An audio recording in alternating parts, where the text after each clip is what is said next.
На предупредувачки протест излегува вработените во Македонска пошта во цела држава заради неисплата на февруарската плата во законски предвидениот рок.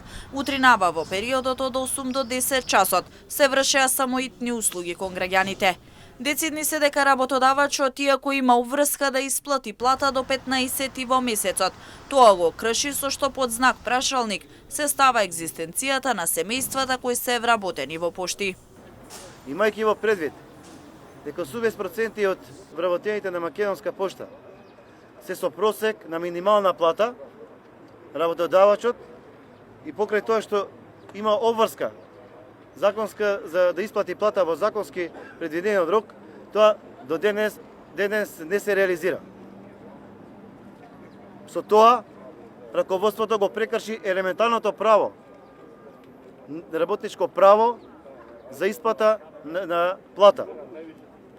Но не е само тоа, имајќи ја во предвид лошата финансиска состојба на друштвото, гревотот кај вработените е дотолку поголем од стравувањето дека во нареден период ќе има редовна исплата на плата. Дополнителен проблем според синдикатот е распределбата на вработени, бидејќи нема поштари, а преголема е вработеноста во администрација и на шефовски позиции.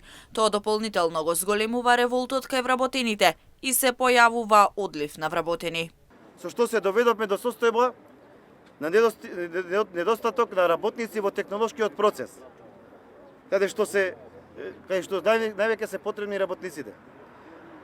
А тоа се пошта разнесувачи, недостаток на шалтерски работници, на работници во технолошкиот процес. За возврат добивме како резултат на тие политики имаме преполни работни места во администрација и шефовски позиции.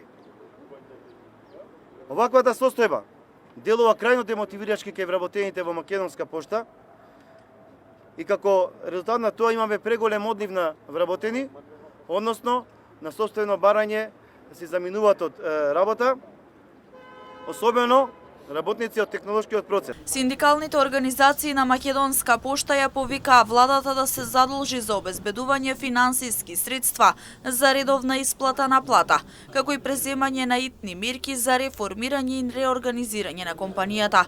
Доколку не се исполнат барањата на вработените, најавуваат дека протестот ќе продолжи понатаму, а синдикалните организации ќе почнат и постапка за организација на штрајк.